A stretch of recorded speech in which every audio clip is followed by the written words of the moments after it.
नमस्कार दोस्तों।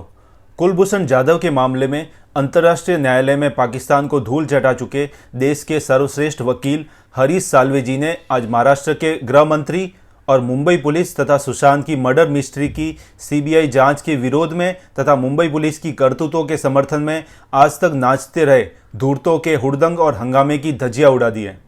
Times now के साथ उनकी लगभग 45 मिनट की पूरी बातचीत को बता पाना यहाँ संभव नहीं है, लेकिन उनकी कुछ बहुत महत्वपूर्ण बात का जिक्र अवश्य करूंगा। उन्होंने मुस्कुराते हुए कहा है कि अब तक के घटनाक्रम के बाद मुझे यह समझ में नहीं आ रहा है कि मुंबई पुलिस इस मामले की जांच कर रही थी या अपने लिए लैंडमाइंस बिछा रही थी। हरीश साल्वे जी का ये छोटा सा कमेंट सब कुछ कह देता है। हरीश साल्वे जी ने एक अन्य महत्वपूर्ण बात सीबीआई के बारे में यह की है कि अभी तक के घटनाक्रम को देखकर मुझे यह लग रहा है कि सीबीआई ने अपनी बाहें चढ़ा ली हैं और ठोस होमवर्क के बाद ही जांच शुरू की है। उन्होंने नटखट मुस्कुराहट के साथ कहा है कि मैंने सीबीआई के साथ काम किया है और मैं जानता हूं कि उसे मूर्ख बनाना बिल्कुल संभव नहीं है। उसकी कार्यप्रणाली बहुत परिष्कृत होती है। वो बुलाती रहेगी, पूछती रहेगी और सही समय पर जब उसे गिरफ्तारी आवश्यक लगेगी तब वो गिरफ्तारी करेगी।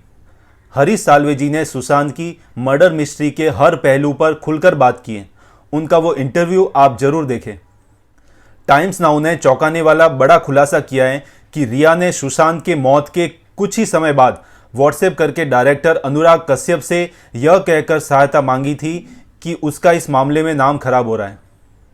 तब अनुराग ने कहा कि लेफ्ट झुकाव वाले मोदी विरोधी फ्रेंडली जर्नलिस्टों से बात करो। साथ ही अनुराग ने कुछ ऐसे पत्रकारों के नंबर दिए जो रिया के लिए फ्रेंडली हो सकते थे।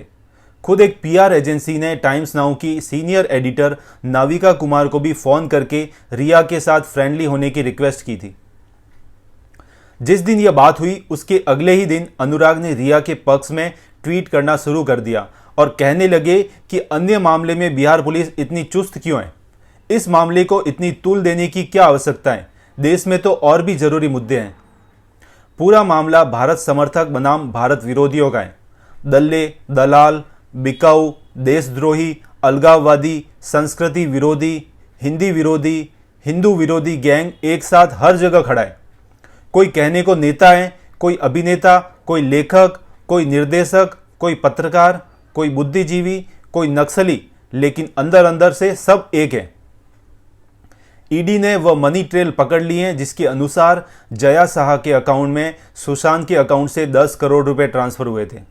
ईडी ने जया से जब इसका हिसाब मांगा तो उसने बताया कि सुशांत से उसे ये पैसे उसके कमीशन के लिए मिले थे, क्योंकि बॉलीवुड में किसी फिल्मी सितारे को काम दिलाने पर 10% कमीशन देने का चलन है।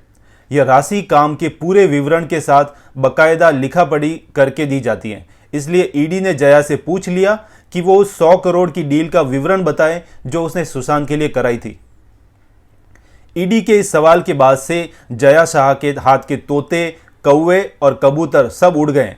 जया शाह इसका जवाब नहीं दे पा रही है। ये वही जया शाह हैं जिससे रिया चक्रवर्ती का बहुत पुराना, बहुत बड़ा याराना है।